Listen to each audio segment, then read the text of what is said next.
Fala galera do Movingcast, tudo bem? No episódio de hoje, nós vamos falar com o Matheus Curti. Ele é Head de People Analytics na XP Inc. Fala, Matheus, tudo bem? Tudo bem, Gaudi. Obrigado pelo convite. Um prazer estar aqui com vocês, tá? Uma honra aí esse convite. A gente já se conhece um tempinho, né? Eu fiquei muito feliz quando a gente conseguiu fechar o convite, até pela dinâmica que foi, né? Inclusive, foi nessa semana aqui que a gente está gravando, saiu o episódio da Bárbara, e quando eu fiz uma postagem, alguém pode indicar, aí ela te indicou. E aí, quando eu te procurei, você falou, pô, e aí, Rodrigo, tudo bem? E aí, Gaudi? Eu falei, nossa, é ele. Coincidência, né? Foi legal, eu fiquei bem feliz, porque mostra um pouco como o mercado é, né? E a importância das conexões, né? Legal, tem tudo a ver. Que legal. Bem, obrigado novamente, então. Eu queria... Normalmente, assim, a gente explora a curiosidade da gente, às vezes, é entender um pouco da jornada, né? Como, até cito bastante, né? O Steve Jobs falava, né? O connecting dots, Então é legal, eu entendi onde eu tô. Não sei muito por onde eu vou, posso planejar, mas quando eu olho para trás eu consigo entender. Como é que você caiu nesse mundo digital, esse mundo da transformação, que é bem amplo, né? E como que foi essa sua jornada aí? Você é da carreira mais técnica, mais relacionada à administração, pessoas? Como que é um pouco da sua história? Boa. Eu comecei minha carreira em área de melhoria contínua, tá? Então, revisão de processos, com foco em qualidade do cliente. A partir daí eu fui evoluindo, né, e transitando, porque é bem tênue, né? Você começa a mapear processos, depois você começa a ver como é que isso impacta essa organização que está por detrás desse processo. A partir daí eu fui migrando, né? Sempre com dados, conectando tudo isso, né? A partir daí eu fiz projetos de transformação organizacional, projetos de transformação digital, saí um pouco do mercado para poder empreender. Voltei, né? E empreender, nesse caso, foi até no mundo tech, né? Eu fui convidado para poder estruturar a área de Customer Success e de experiência do colaborador numa empresa.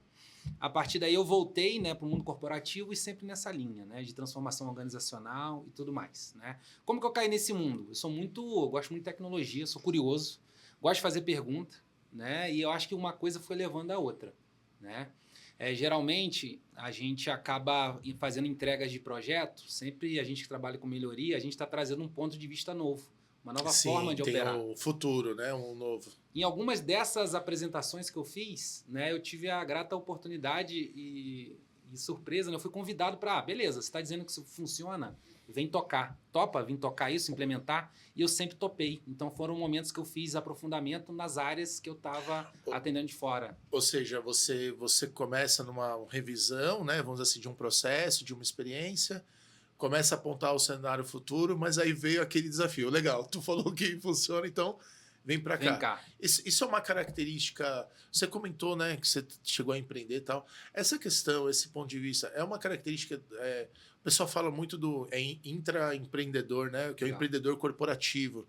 Você considera isso? Você percebe essa característica em você? Percebo e eu acho que tem tudo a ver, tá? Então, e geralmente são aqueles inquietos, né, que a gente vê na organização, né? E geralmente eles se conectam, não tem jeito, Você né? vai atrair, né? Quando a gente vê, pega os nós ali, onde estão os grandes problemas e quem está resolvendo. Sim. Cara, você vê a característica em comum é isso, né? Os inconformados. E eu acho que isso é uma maneira até de aprender, né? O inconformismo traz a curiosidade, né? De entender melhor. Essa palavra, né? Essa questão do inconformismo, eu já vi, né? Quando eu leio alguns materiais sobre a postura, né, do que as empresas buscam hoje em dia, né? Ter esse inconformismo para melhoria parece que é uma característica, é uma palavra que parece estranha, né? Mas para as empresas é uma coisa que parece ser desejada, né? É sim. E a gente tem falado muito nos últimos tempos sobre ambidestria organizacional. O que é isso? Ao mesmo tempo que eu tenho que tocar esse balde da minha operação, eu tenho que também inovar e levar essa organização para um outro nível, né? Como é que você faz isso ao mesmo tempo? Né? É muito difícil para o gestor, né? E esse comportamento curioso que um empreendedor tem, né, de resolver, pegar o problema, pega para si, vai lá para resolver, ele ajuda a equilibrar essas duas frentes, né? Então, acho que isso é um desafio legal, né? De você querer equilibrar e ter que equilibrar, porém, tem a dificuldade. Nem todo mundo está preparado para isso. Tem gente que gosta de ficar mais na operação. E dizem bem. Que não está tudo bem, né? E é muito importante, né? Isso. Porque às vezes tem uma tendência, o pessoal fala assim, nossa, olha, ele está em outros projetos e tal. mas tem um DNA, tem um gosto. E tem outras pessoas que têm mais... É o run, né? Que a gente fala, é o run, grow e transform, né? O run, às vezes o pessoal não... Eu percebo que às vezes ele faz projeto de transformação, só que o run é muito importante, que é o que mantém a empresa viva, né? É. E aí o que é legal, né? As empresas, quando elas nascem, geralmente elas são pequenas e aí você tem esse comportamento na veia. Você acaba trazendo ali para tocar a sua empresa pessoas com esse perfil. Quando ela começa a crescer, ela não pode ter alguns graus de liberdade e a gente começa a padronizar coisas. Sim. A padronização em larga escala começa a engessar um pouco esse DNA da inovação. E aí que mora, nem é o problema, né? Eu acho que tem um aprendizado de como que a gente concilia essas duas coisas. E aí esse tema da ambidestria está dentro desse universo. Como Continuar, ter uma governança, garantir uma estabilidade de processos, mas também manter essa experiência. Perfeito. E você comentou que você começou em melhoria contínua. Você estudou o quê? Eu fiz administração. Tenho uma pós em engenharia econômica e financeira. Não me pergunte por que em algum momento eu estava indo para essa linha aí, né? Eu tinha curiosidade, né, do mundo financeiro. Mas, ao mesmo tempo, o que sempre me fascinou foi isso, de, através de dados, a gente poder analisar um problema de processo, por exemplo, e a gente propor mudança em cima disso. Então, os números já te atraíam já. Exato. Entendi. Então, eu fiz administração, essa pós em engenharia econômica e financeira. E depois também eu acabei fazendo pós em engenharia de produção também. Tá? E aí acabei caminhando. Eu suspeitei que você... Quando eu fiz a pergunta, assim, né, mentalmente aqui, eu imaginei que você falaria algo de engenharia de produção, que é onde normalmente quem gosta de trabalhar com melhoria contínua. Ou seja, teve esse momento. Mas que curioso, você se formou em disciplinas algumas, mas me parece que elas são interligadas, né? Interligadas e... O que é legal, né? A gente, quando está em empresa, tem algumas coisas que são legais, né? Esses programas de melhoria contínua, eles trazem com eles, né, os programas de formação. Então, o programa Six Sigma, para mim, foi uma virada de chave. Isso quando é muito eu caí legal, né? num programa Six Sigma corporativo, que eu tive acesso, eu fiz, na época, certificação Green Belt, Black Belt. Cara, você tem acesso a aplicar a estatística a serviço aí da melhoria, né, dos processos, foi a minha virada, tá, Gaudi? Foi aí muito que legal. eu vi, cara, é isso que eu quero trabalhar. Temos algo em comum. Quando eu comecei, eu trabalhei muito tempo na parte de desenvolvimento, tecnologia e tal. Eu passei uma temporada muito importante, foi transformadora na minha vida na IBM. E quando eu trabalhava na área de strategy, mas eu fui encaminhado para fazer um processo de melhoria dentro da própria estrutura da IBM. E aí eu tive contato com a galera do Lean Six Sigma. Perfeito. Cara, a mudança foi... Assim, eu vou falar assim, né? Eu tinha tesão de trabalhar no sistema. Sim. E aí, quando entrou na parte do Six Sigma, que inicialmente algumas pessoas se assustam, porque são fórmulas matemáticas, sim. São aplicações matemáticas, uma galera se assusta. Mas como eu não tinha tanto medo dos números, eu comecei a olhar e falei, não é que isso funciona, né? E aí eu falei, poxa, isso foi muito transformador. Acho que é uma baita dica aí para quem está de casa, né? Estudar um pouquinho do Lean do Six Sigma, né? Perfeito. E ele é base de muita coisa que a gente vê hoje na agilidade, por exemplo. Né? A origem é o tema até que a mesmo, gente sim. se conheceu, né? A gente se conheceu nesse contexto sem da dúvida, agilidade. Né? Sem dúvida. Mas as bases, né? E se eu volto um pouquinho, qual que é a base inicial, que é mais antiga ainda, né? O bom e velho PDCA, concorda? O PDCA é a melhoria contínua na essência, Exato. né? Exato. E a partir daí a gente vai evoluindo. E você acha que quem tem essa sinapse mais estruturada, independente da carreira, pode ser um advogado, pode ser um arquiteto, pode ser do mundo da tecnologia /digital, você acha que quem tem essa sacada, o entendimento da filosofia /mindset do PDCA, melhoria contínua, ágil, Lean, ou qual é o nome que é pôr, você acha que tem uma vantagem competitiva no mercado? Tem, eu acho com certeza. Nesse contexto, né? O cenário é muito complexo, né? As empresas querem otimizar, reduzir custo quanto mais, né? Então, dados para poder tomar decisão e a gente não errar, né? Ter aquela bala de prata é fundamental. E esse cara se destaca em todas as áreas. Todas as áreas a gente tem como quantificar. Não tem, eu acho que isso até acaba sendo uma falácia, né? Não, isso só se aplica à indústria. Pelo contrário. Né? Serviço como um todo a gente consegue sim. E tem que. Se o seu processo não está nesse sentido, você precisa mapear. Essa aplicação dos dados na parte do serviço é bem interessante, né? Porque na indústria é padrão, né? No serviço fica meio de lado. Você diz que fazer transição é uma das coisas que você está engajado aí, é um momento da sua carreira e você está trazendo...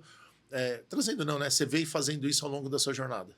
E aí, uma das reflexões mais recentes que eu fiz sobre esse tema eu falo de uma tríade, né? Ok. Que eu tenho o cliente, de um lado, eu tenho um negócio, né? Que eu tenho que fazer o run the business. Por outro lado, eu tenho os colaboradores que entregam essa estratégia, estão servindo esse cliente. Como é que a gente evolui essas três coisas em conjunto? Se a gente olha o histórico dessas três coisas, né?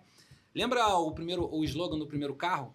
Né? Você pode ter, todo mundo vai poder ter um carro desde que ele seja preto. Lembra? Foi aplicado Ford as limitações, né? E aí, assim, ó, vou fazer preto que aí a produção reduz o custo. Cara, né? a gente parte daí.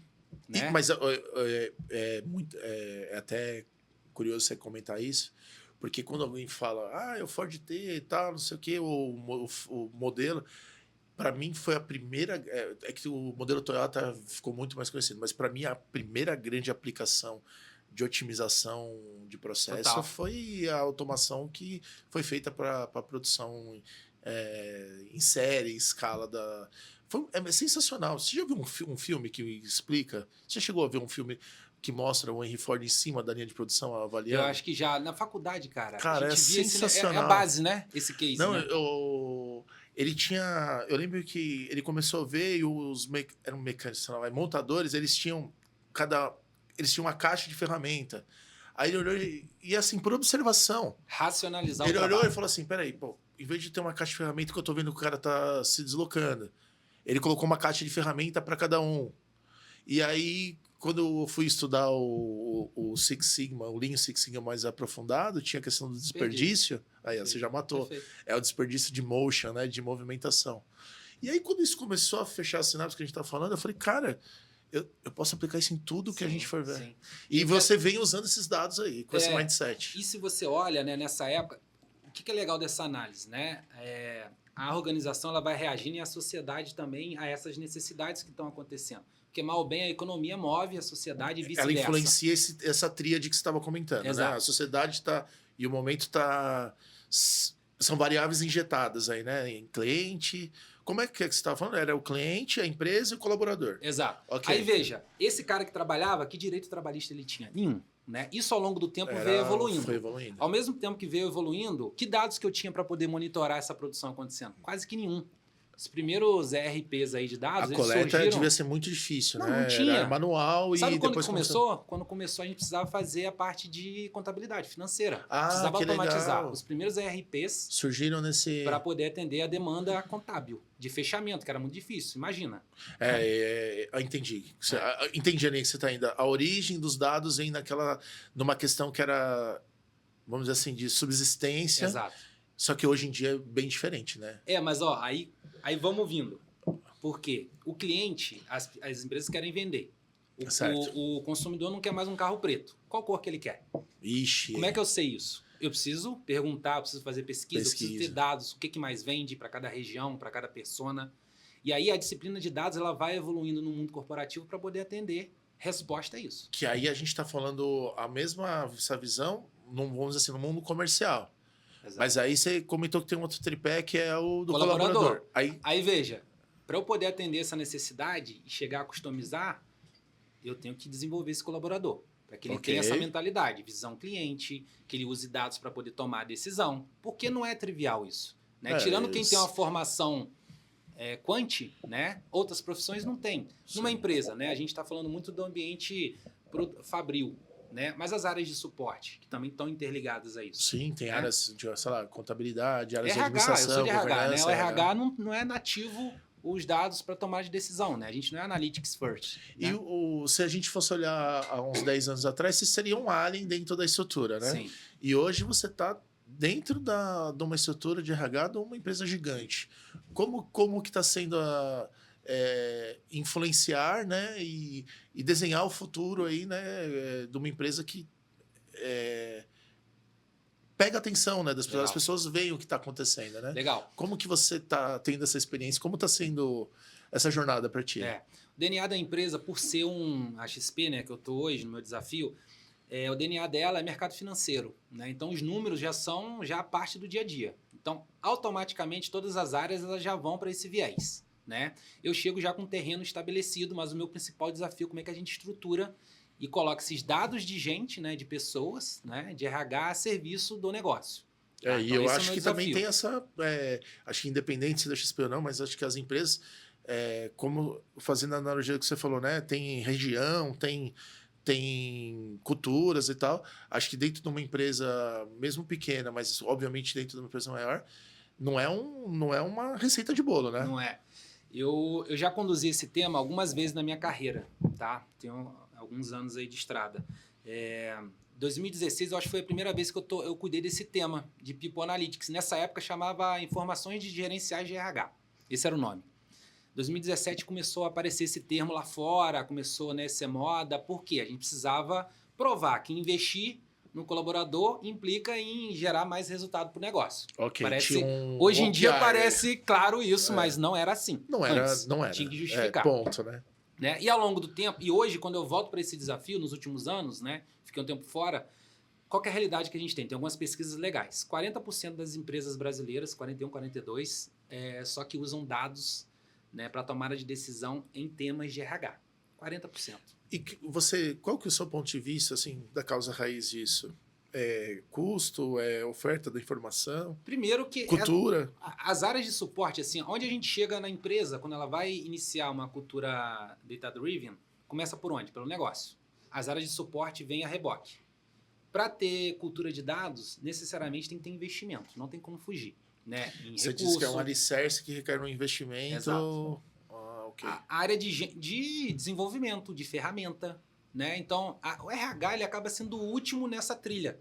Né? Às vezes o negócio é muito digitalizado, a gente vai, como é que o colaborador é tratado? Ele não tem um aplicativo, ele não tem automatização, para ele agendar férias é muito difícil, para ele consultar os serviços que estão à disposição dele. Eu lembro, é muito legal isso que você está falando dos exemplos, né? Que eu lembro que quando eu estava na IBM, o pessoal, a IBM é uma empresa muito estruturada, né? Eles começaram a fazer esse processo interno e tinham o lance do aplicativo, otimização, para poder pedir férias, enfim. Eu lembro que quando eu pedi o desligamento foi pelo aplicativo. Muito interessante ver que essa tendência agora, né? Hoje em dia é comum, toda empresa, né, toda RH fala sobre isso, mas nem todos aplicam. Por quê? A gente não tem investimento e quando o investimento chega, a gente nem sabe o que fazer com isso. Então, sim, tem um caminho, tem uma trilha. E não é, né? Acho que não é por um erro, não. É porque é difícil mesmo, não é nativo. Né? Não é nativo. Ok, né? Acho que faz parte do... Acho que é um pouco desse seu... acho que uma empresa espera ter uma pessoa como você é ajudar a materializar isso, né? Exato, e a gente acaba talvez trazendo... Como é que eu acelero? Eu trago pessoas que já cuidaram disso no negócio, convido para vir para o RH estruturar. É um dos caminhos de aceleração. Muito legal, pessoas que já têm essa expertise, tá? E aí, dentro desse contexto, porque acho que a palavra do People Analytics, ela diz bastante, né, na frase, ok, né, nessa construção. Mas se você fosse dizer assim, listar, né, assim, ao implementar o People Analytics, a empresa tem como objetivo, né, não estou falando específico, né, mas assim, você falou que tem algum tempo já que você estuda já aplica isso, né? Quais são as grandes conquistas que, ao você trazer esse mindset do People Analytics, que as empresas buscam? Vou fazer um exercício de abstração primeiro. Imagina que a organização, ela está, nesse momento, os processos estão acontecendo. Ok. Quem executa os processos são as pessoas, as IAs também agora, né? Os pessoas ou automações, vamos dizer assim. Essas pessoas se conectam, né, via projetos, via processos, e elas têm relações. Perfeito. Se a gente começar a mapear essas cadeias de valor da empresa, por exemplo, e as pessoas que estão relacionadas a elas, né? Como é que estão essas zonas de excelência dessa organização? Primeiro, eu defino o que é uma zona de excelência. Então, por exemplo, um nó dessa organização que está girando em torno de um projeto. Indicadores que tem ali que mostram que essa é uma zona de excelência. O que é uma zona de excelência? O indicador de desempenho dessas pessoas, ele é bom, né? Todo mundo é destaque na companhia. O engajamento dessa liderança é positivo, todo mundo está engajado e conectado ao trabalho. Turnover não está tão... Acho que o NPS deve estar elevado. NPS, por exemplo. Se eu consigo mapear isso, identificar quais são essas zonas de excelência, eu consigo entender que competências existem e moram aí. Quando você... É até legal, né? Quando eu tô aqui, né, conversando com você, você falou assim, acho que até você, não sei se você percebeu, mas eu vou te imitar, né? Aham. Você falou assim, quando eu começo a mapear essas zonas, eu quase que imaginei você numa tela assim, com uma foto dos departamentos, aqui vermelho, verde, laranja. Exato. Com esse mapa de calor. Esse mapa de calor, acho que é um alvo aí. Mas veja, o que eu vou ter com isso? Eu consigo identificar padrões de competências que estão por detrás dessas pessoas que justificam, conseguem explicar por que esse grupo é mais produtivo, entrega mais rápido e com eficiência. Aí você analisa com dados, pega a melhoria contínua que você está explicando para a gente. E aí viro para você e falo assim, Gaudi, na próxima vez que você for contratar alguém para esse cargo aqui, você só precisa olhar 4 competências. Ok. Aí então, você vai virar para mim e falar assim, por que 4? Eu falei, porque historicamente essas são as 4 competências que explicam as pessoas que mais performam. Deixa eu tomar uma liberdade dentro da... Até, né, porque tô empolgado aqui no que você está falando, porque é um tema que eu gosto bastante e tô aprendendo também, né? Você falou a palavra historicamente. O historicamente é historicamente e estatisticamente, né? Não é só por uma heurística ou uma sensação, né? No mundo tem uma dados, análise de dados, né? No mundo de dados, é o clássico, é aquela escala de evolutiva do Gartner, que ele definiu o que é. Primeiro eu entendo o que aconteceu. Okay. É descritivo, tá? Então olha para o retrovisor. E veja, para olhar para o retrovisor tem que ter o quê? Uma base de dados. Esse é o primeiro, é o dilema inicial. Sim. Normatizar, não dá para comparar laranja com banana, tem que fazer todo esse trabalho inicial, já é um esforço, sair do 0 para o 1 daí. Uma vez que eu olho para trás, eu consigo analisar e explicar o que aconteceu. Se eu explico o que aconteceu, eu consigo identificar padrões, né, dessas coisas quando acontecem. Então, por exemplo, todo mundo que saiu da empresa, historicamente, ele tem essas características. Logo, eu consigo identificar e monitorar no mês a mês as pessoas que se enquadram nessas características. Deixa eu tentar ver se eu estou acompanhando, até para quem está em casa. Boa. Primeira parte é descritiva, ou seja, consigo entender o passado e ter uma distribuição. Aí, a partir daí, eu começo a guardar esse passado. E aí, o que você está falando é... Analiso. Uma vez que eu já tenho a análise e eu já sei que, por exemplo... Vou supor aqui, ó.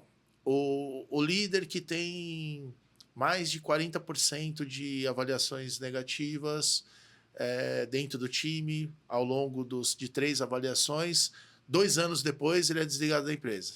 Perfeito. Aí, isso é análise. Isso é análise. Aí você estava numa linha do tipo, quando eu começo a perceber isso... Boa. Que é o próximo estágio, o terceiro eu quero predizer isso. Okay. Eu quero criar os modelos preditivos. É daí que vem o tal do preditivo. Okay. Preditivo. Que aí eu começo a monitorar o que está acontecendo com esses colaboradores.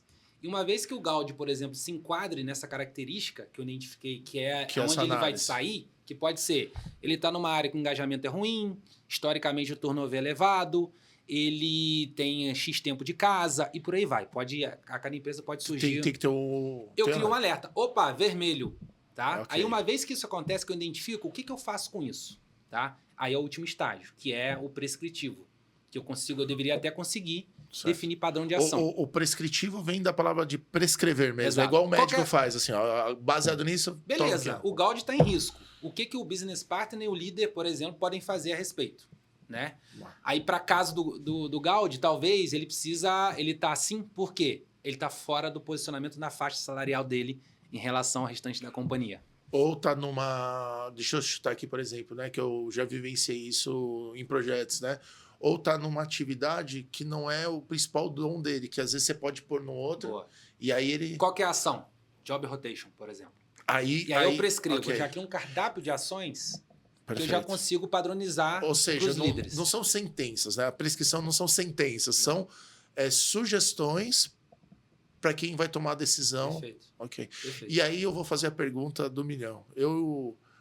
Isso um pouco que a gente está conversando aqui, eu já imaginei, né? Já tive partes dela, já tive oportunidade como profissional de trabalhar. Mas eu nunca consegui ver em prática. E aí, acho que por minha exposição, né, que foi um projeto, vamos dizer assim, depois da tomada da decisão, a retroalimentação, o lance da melhoria contínua é ver mais ciclos. Perfeito. Você já teve essa vivência de ver mais ciclos e falar, olha só como tá... Já. E assim, são evoluções, tá? E demanda tudo, Porque tá? leva um tempo isso, né? Porque na primeira vez que a gente apresenta, por exemplo, o modelo preditivo, a primeira pergunta que a gente vai ouvir é questionamento do número. Sim. E dizer que não acredita e querer entender o porquê, tá? Qual que é o desafio? A gente precisa botar para rodar e começar a mostrar que ele está acertando esse modelo preditivo. Sim, que vem da tomada de ação. Exato. Que por isso que eu perguntei. Você quer ciclos, né? Não é assim, né? Não Rápido. Então, demora. se sua avaliação acho que é trimestral, você vai precisar, sei lá, 4 a 5 amostras. Se é Perfeito. anual, pô, vai levar 5 anos já. E o que é legal, não sei se você imagina isso, né? Que o modelo preditivo no início, eu espero que ele acerte. Com o tempo, eu espero que ele não acerte, porque a prescrição vai estar sendo tão eficiente que eu vou conseguir reverter em tempo de eu não perder esse cara. Sim, Olha que legal. compreendo. Né? No início ele vai estar acertando. Uma vez que ele acerta, eu começo a testar a ação. Né? Pô, vou lá oferecer o Job Rotation. Ofereci. Mesmo assim, você saiu. Opa, não é só o Job Rotation.